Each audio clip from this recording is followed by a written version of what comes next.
எதிர்ப்பது மட்டுமே தமிழை காப்பாற்றிவிட முடியுமா? நீதிபதிகள் சொல்லுவது என்ன? இப்போ இந்த மும்மொழி கொள்கை, இந்தி எதிர்ப்பு, இந்தி திணிப்பு அப்படிங்கிற மாதிரி நிறைய வார்த்தைகள் நம்ம அதிகமாக கேட்டுட்டு இருக்கோம். அப்படிப்பட்ட ஒரு சமயத்தில் நீதிபதிகள் சொன்ன ஒரு கருத்து, அந்த கருத்து எதுக்காக சொல்லப்பட்டது, அந்த வழக்கினுடைய பின்னணி என்ன அப்படிங்கிறத பற்றி தான் நம்ம பார்க்க போகிறோம். தமிழ்நாட்டில் இப்போ மும்மொழி கொள்கை பிரச்சனை தலை தூக்கி ஒரு பெரிய வார்த்தை மோதல் அப்படிங்கிறது நடந்துட்டு வருது.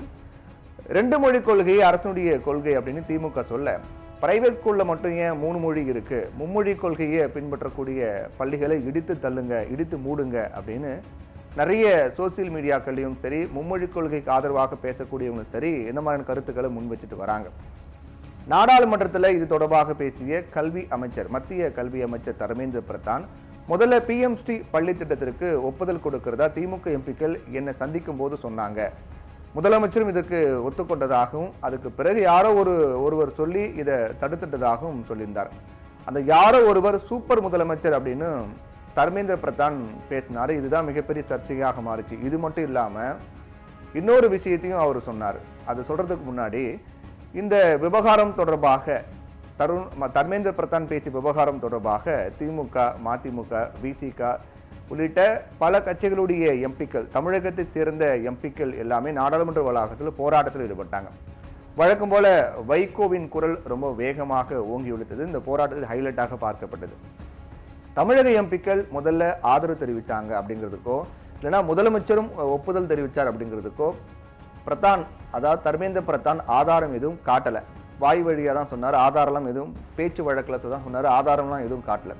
ஆதாரம் இல்லாமல் அவையில் தகவல்களை சொல்வது எப்படி சரியாகும் அப்படிங்கிறதும் தெரியல. ஸோ இன்னொரு விஷயத்துக்காக கோபப்பட்டாங்கன்னு சொன்னேன் இல்லையா, அது இன்னொரு விஷயம் என்ன அப்படின்னா, நாகரிகமற்றவர்கள் அப்படிங்கிற மாதிரி என்ன வார்த்தைகள்லாம், அன்பார்லிமெண்ட் வேர்டு அப்படின்னு சொல்லக்கூடிய பார்லிமெண்ட்டில் பேசக்கூடாத சில வார்த்தைகள்லாம் இருக்குது. அந்த மாதிரியான வார்த்தைகள்லாம் தர்மேந்திர பிரதான் பயன்படுத்தினார் அப்படிங்கிற வகையில் திமுக மிகவும் அதில் ஆவேசம் அடைந்தாங்க.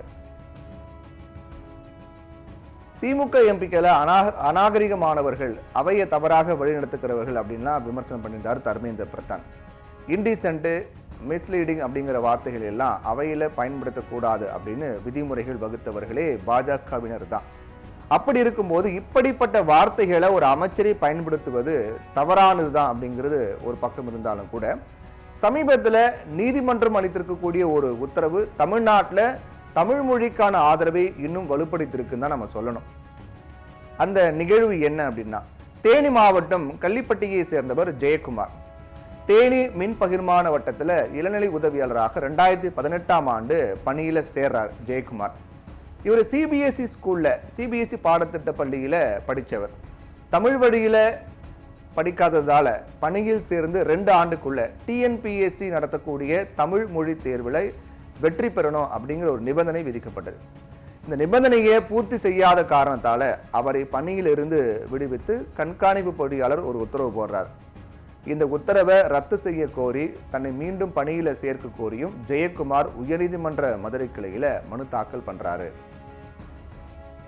அந்த மனுவை விசாரணை செய்த நீதிமன்றம் ஏற்கனவே பிறப்பித்த ஒரு உத்தரவில் தமிழகத்தில் அலுவல் மொழி தமிழ், அரசின் எல்லா நடவடிக்கைகளும் தமிழில் தான் நடக்குது, மின்வாரியத்திலும் அப்படிதான், இதனால ஒவ்வொரு ஊழியர்களுக்கும் தமிழ் கட்டாயம் தெரிந்திருக்க வேண்டும் அப்படிங்கிற மின்வாரியத்தின் நடவடிக்கை தவறு கிடையாது, சரிதான். இருந்தாலும் மனுதாரர் தமிழ்நாட்டை சேர்ந்தவர் அப்படிங்கிறதால திரும்பவும் தமிழ் தேர்வு எழுத அவருக்கு ஒரு வாய்ப்பு கொடுங்க அப்படின்னு நீதிமன்றம் ஒரு உத்தரவு போடுறாங்க. திரும்பவும் வழங்கப்பட்ட வாய்ப்பிலையும் வெற்றி பெறாத காரணத்தால் ஜெயக்குமாரை பணி நீக்கம் செய்து மின்வாரிய பொறியாளர் உத்தரவு பிறப்பித்தார். மீண்டும் தன்னுடைய பணி நீக்க உத்தரவை ரத்து செய்ய கோரி ஜெயக்குமார் திரும்ப ஒரு முறை மனு தாக்கல் பண்றாரு. அந்த மனுவை விசாரணை செய்த தனி நீதிபதி, தமிழ்நாட்டில் வேலை செய்யக்கூடிய அரசு பணியாளர்களுக்கு தமிழ் மொழி தெரிந்திருக்க வேண்டும் அப்படிங்கிற அடிப்படையில் தான் இந்த தேர்வு அப்படிங்கிறது நடத்தப்பட்டது. ஆனால் மனுதாரர் தமிழர் அப்படிங்கிறதாலையும் இவருக்கு பணி வழங்கணும் அப்படின்னு உத்தரவு பிறப்பித்திருந்தார். இப்போ இப்படிப்பட்ட ஒரு நிலையில அந்த உத்தரவு அரசு ஊழியர்களுடைய பணி வரன்முறைக்கு எதிராக இருக்கு. அதனால தனி நீதிபதி பிறப்பித்த உத்தரவை ரத்து பண்ணணும் அப்படின்னு சொல்லி மின்வாரியம் தரப்பில் மேல்முறையீட்டு மனு தாக்கல் செய்யப்பட்டிருக்கிறது. இந்த மேல்முறையீட்டு மனு நீதிபதிகள் ஜெயச்சந்திரன், பூர்ணிமா அமர்வுகள் முன்பு விசாரணைக்கு வந்துச்சு. தமிழ்நாட்டை சேர்ந்தவர், தமிழ் வழியில படிக்கவும் இல்லை, தமிழ் மொழி எக்ஸாமில் அவர் பாஸ் ஆகவும் இல்லை. அப்படி இருக்கக்கூடிய ஒரு நிலையில் எப்படி அவர் பணியில் நீடிக்க முடியும்? அதோட தமிழகத்தில் தமிழ் தெரியாதவங்களை ஏன் வேலையில் சேர்க்கணும் அப்படின்னு கேள்வி எழுப்பினாங்க நீதிபதிகள். சிபிஎஸ்சி கல்வியில் படித்தாங்க அப்படின்னா அரசு கிட்ட ஏன் வேலை கேட்குறீங்க? தமிழ்நாடு அரசு பணியில் பணிபுரியணும் அப்படின்னா தமிழ் பேசவும் எழுதவும் தெரிஞ்சிருக்கணும். அரசு பணியாளருக்கு தமிழ் தெரியாது அப்படின்னா என்ன செய்யறது? இங்கே மட்டும் கிடையாது, எந்த ஸ்டேட்டில் நீங்கள் போனாலும் அந்த மாநிலத்தில் அரசு பணி புரிந்தாலும் அந்த மாநிலத்தினுடைய மொழி தெரிஞ்சிருக்கணும். தெரியல அப்படின்னா என்ன செய்யறது அப்படின்னு தெரிவித்த நீதிபதிகள் தனி நீதிபதியினுடைய உத்தரவுக்கு இடைக்கால தடை விதித்து வழக்கு விசாரணையை ஒத்தி வச்சாங்க. இதில் கவனிக்கத்தக்க விஷயம் என்ன அப்படின்னு பார்த்தோம்னா, மிக முக்கியமான ஒரு விஷயம் இருக்குது இந்த நீதிபதிகள் சொன்ன உத்தரவில். என்ன முக்கியமான விஷயம்னு பார்த்தீங்கன்னா, சிபிஎஸ்சி கல்வியில் படித்தால் அரசுக்கிட்ட வேலை கேட்காதீங்க, தமிழ்நாடு அரசு பணியில் பணிபுரிய வேண்டும் அப்படின்னா தமிழ் பேசவும் எழுதவும் தெரிந்திருக்கணும் அப்படின்னு சொல்லியிருப்பது தான் மிக முக்கியமான விடயமாக பார்க்கப்படுது. அதனால அரசு செய்ய வேண்டியது என்ன அப்படின்னா, தமிழகத்தில் எல்லா ஸ்கூல்லையும் கட்டாயம் தமிழ் மொழி இருக்கணும் அப்படிங்கிற உத்தரவு பிறப்பிக்க வேண்டும். இந்த மாதிரியான உத்தரவு கர்நாடகா உள்ளிட்ட பல்வேறு மாநிலங்களிலும் நடைமுறையில் இப்பவும் இருக்கு. தமிழ்நாட்டில் தமிழே படிக்காம பட்டம் வாங்க விடக்கூடிய ஒரு அவலம் இன்னைக்கும் நீடிக்குது.